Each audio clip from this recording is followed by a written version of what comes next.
It's been said, if you never want to have sex again, get married. Sex is one of the most contentious issues in marriage today, second only to finances. There are many married couples that have not had sex for months, even years, and that's okay, as long as they're okay with it and happily married. The problem arises when one person in the relationship wants sex and the other doesn't. According to a national newspaper survey of approximately 10,000 respondents, mostly married men, 75% were satisfied in their relationship, but more than 50% were dissatisfied with their sex lives. We're having sex, don't get me wrong, we're just having sex at the wrong time and with the wrong people. I'll get to that later. We're having sex before we get married, 10 years on average. So we are effectively in a long-term relationship and potentially quite sexually bored before we even mess up the marital bed. And that has its consequences. Most brides today do not have sex on their wedding nights, and 50% of men would not have married their spouse had they known their marriage was going to be sexless. So, everybody wants to know just how much sex are married people having, whether they are in heterosexual relationships or same-sex unions. You all want to know what's going on at the Joneses. Well, not much. Only about 7% of married couples set the sheets ablaze. Most married couples have sex a little bit more than once a week for the first decade of their marriage. It decreases after that. So they have sex about 58 times a year. And 20% of marriages meet the criteria as a sexless marriage. And that, defined by the experts, is sex less than 10 times a year. So why aren't we having sex in our marriages?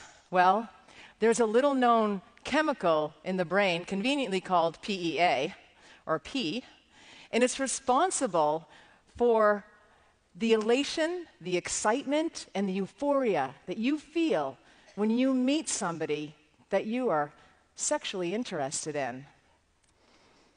It's a fantastic feeling. This chemical is scourging through your blood vessels. You are so happy. That's how powerful this little chemical is. Well, what happens after 2 years, that chemical diminishes, as does sexual frequency. That's just about the time you might get married or may have conflict in your relationship. And that is why communication is key to great sex. Now, there's another reason we're not having sex in our relationship, and that has to do with the sex education that we provide. I'd like to share a story about myself. When I was a teenager, my mother came racing into my bedroom, and she said, "Maureen, please tell me you have not allowed a boy to French kiss you." She was feeling terrible that this sex education came a bit late, and I was feeling horrifically guilty as an Irish Catholic girl that I'd French kissed a number of boys by that stage. We teach girls and women that sex is dirty and sex is bad, or it's overrated. We say you're just going to get a sexually transmitted infection anyway, or you might get pregnant. This whole fear-based thing frightens women from enjoying sex. And we never talk about pleasure with girls and women, or orgasm. And in fact, some women say orgasm's not important, and that the journey is just as good as the destination. I disagree. Of course. I'm the one who French kissed all the boys as an Irish Catholic girl.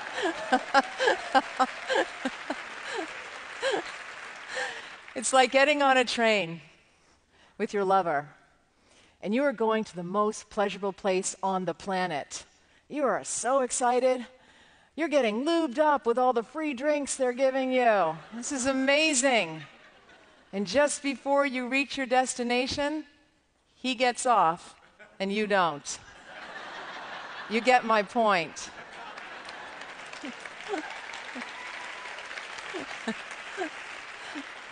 Now, the sex education we have for boys and men, that's entirely different.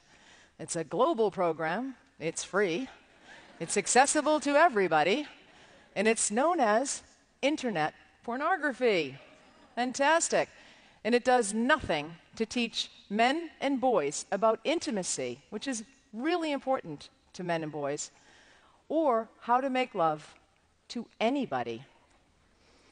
Also, we have a paucity of information about sexual health for our LGBTQI community, and we need to add to that. Now, marriage can rapidly go from holy matrimony to holy hell, with the finances, the kids, the houses, the illness. I mean, you may have signed up for sickness and health, but that was long before you'd ever witnessed a man cold.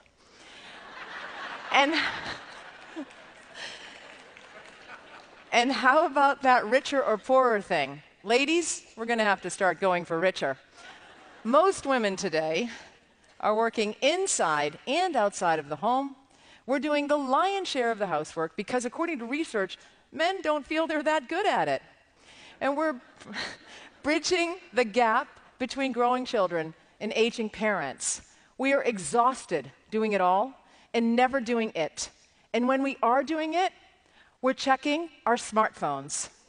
10% of people check their smartphones during sex. 35% immediately afterward. We are connected to the internet.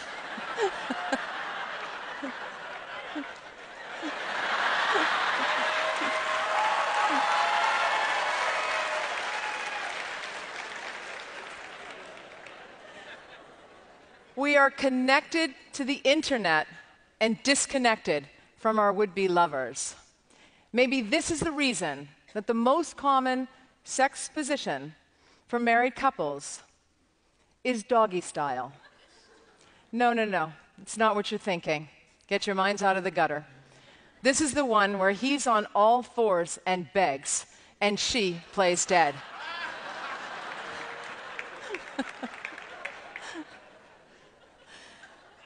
I have a clinical practice where I see patients that have sexual dysfunction.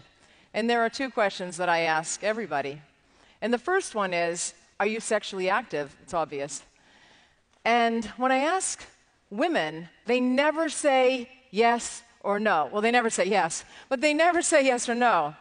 They say, sometimes, sort of, I'm not sure. He is. Or they say, I'm married. I say, well, that means no to me. They say, yes, you're right, it is no.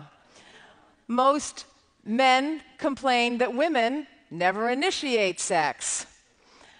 The reason for this is because, once again, the sex education we provide to women. Women falsely believe that female sexual interest, desire, precedes sexual activity, when in actuality, it is sexual activity that prompts sexual interest and desire. Sexual arousal emerges as a result of sexual activity. So, you guys, I know, intimacy is important to you. And the most important question that reflects this that I received from you is, how much masturbation is too much masturbation? So I just say, well, as long as you can go to work, you should be fine. And then I realize that that's perhaps all that you're doing at work. So I know intimacy is important. You want to come home and you want to make love to your wife if you're in a heterosexual relationship. So after a long and quite possibly very hard day, you come home to a bit of chaos perhaps, but you've just got sex on the mind, and she says, did you remember the milk?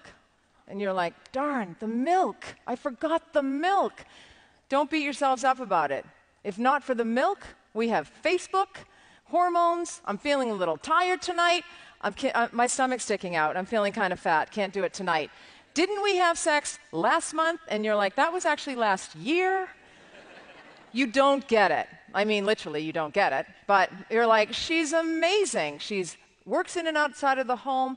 She does a great job with the kids. She volunteers. She even has time for girls' nights out. So I brought a friend home after one such girls' night out. As we approached her house, drove up, she looked up to her bedroom window, saw that the lights were on, and she said, Donnie's waiting up for me. Do me a favor, drive around the block a few times until the light goes out. I said, listen, you get in there and make love to your husband before somebody else does, because that is one thing that will increase a woman's sexual desire when someone else wants her man. Still unconvinced, she said, I decided to extol the health and beauty benefits that sex has for a woman. A youthful glow, better sleep, wrinkle-free skin. Keep driving, she said. There is a device that will increase anybody's sexual desire, and that happens to be the Mercedes-Benz 4MATIC Convertible SL. And it comes in 64 colors. But if that doesn't do it, the desire to have a baby will rev up any woman's sex drive. The problem is, having that baby is likely to kill it, along with any marital eroticism a couple may have had. Because a lot of people believe that motherhood and being sexual is incongruous. John followed me on LinkedIn for 2 years before he mustered up the courage to make an appointment about his sexless marriage. He'd been married for 7 years, and they had never consummated the relationship. Their parents were pressuring them to have children because they wanted grandchildren. When they came into my clinical practice, the second question that I ask everybody that enters my clinical practice, most unfortunately, is, have you ever experienced sexual abuse or unwanted sexual advances as a child? This was the first time this gentleman had learned that his wife had experienced sexual abuse as a 6-year-old at the hands of her best friend's father. She thought sex was dirty. She hated sex. We need a worldwide moratorium on ending sexual violence on our children, boys and girls, because it happens to both.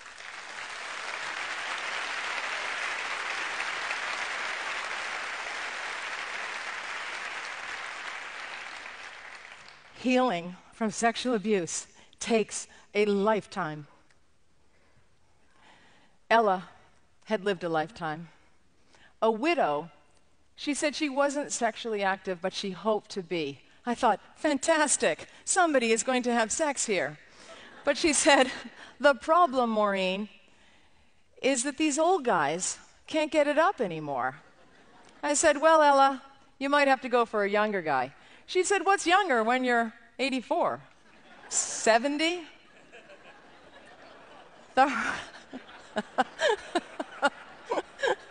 Yes, some of you are saying. The hard truth is that men in their 30s and 40s may experience erectile dysfunction. Ella is going to have to go for a millennial.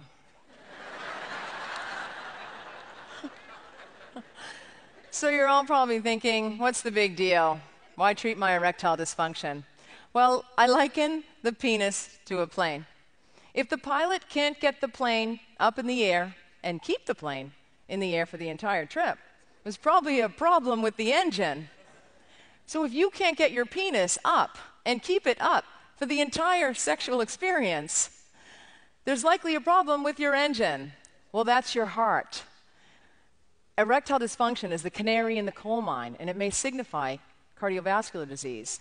It may also indicate diabetes. So these two medical conditions, in addition to low testosterone, stress, substance use and abuse, excessive alcohol consumption, unresolved conflict, financial issues, all of those may contribute to low sexual desire, and you may end up in a sexless marriage. George presented to my clinical practice. At age 40, he decided to settle down. He was marrying a beautiful and accomplished woman in a few months. There's only one problem. George was gay. George could not bear to tell his family that he was gay because he felt it would have shamed the entire family. I said, George, you're going to end up in a sexless marriage. He said, tell me something I don't know. So George said to me, his plan was this. Well, when my parents die, I'm then going to divorce this woman, and I'm going to marry the man that I love. And I said, George, you are not thinking straight.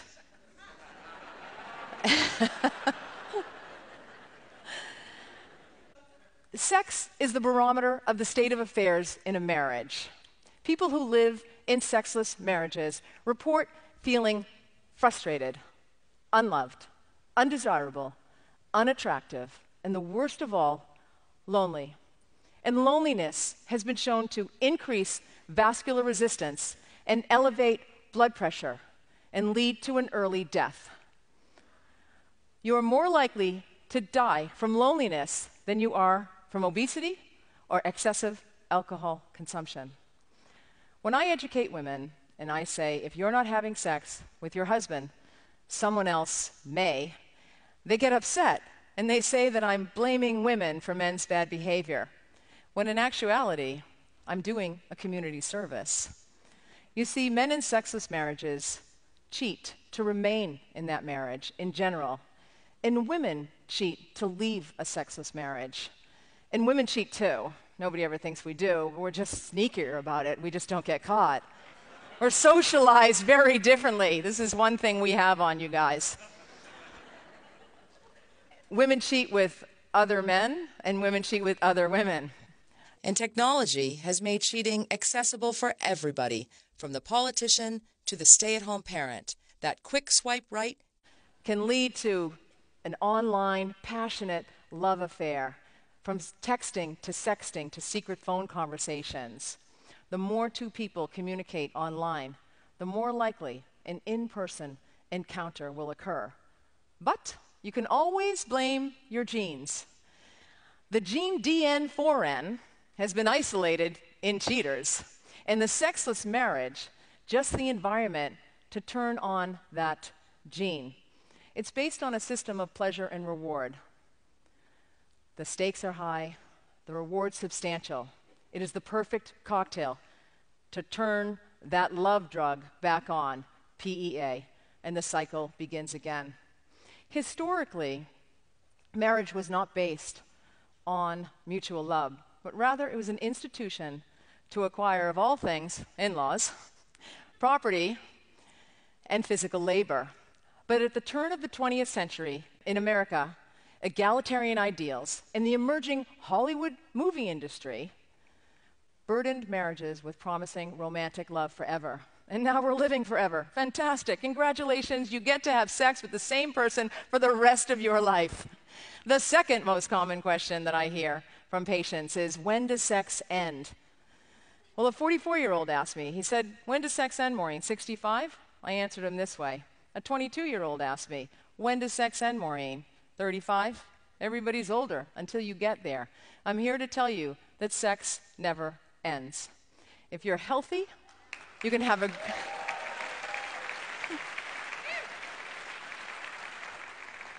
you're healthy, you can have a great sex life well into your 80s and 90s. Sex is good for you. Sex is healthy, yet sex is shrouded in shame. In the ancient aristocracies, the wealthy men had courtesans for pleasure and concubines for quick sex. In the way we're going, computers will be our concubines, internet pornography our mistress of the day. Technology is fast replacing human connection at high speed. So how do you rev up the sexless marriage? Sex is about blood flow. Sexercise. Every day, you want to have a daily workout. It increases your agility, your stamina. Women will experience more sexual sensation when blood is flowing to the genitalia. It also helps to treat erectile dysfunction. Also, get help for any of the sexual dysfunctions you may have. Vaginal dryness, it's an issue that happens to women who are on the oral contraceptive pill, who are breastfeeding, perimenopausal, postmenopausal, and there are treatments for you. Pay more attention to your spouse than you do your smartphone. Spend more time in your bedrooms than you do your boardrooms, or your bedrooms are going to become boardrooms. Deal with your marital issues. Go to sleep in the same bed at the same time, and don't bring anything or anyone into your marriage except for a great sex toy and a darn good sex therapist.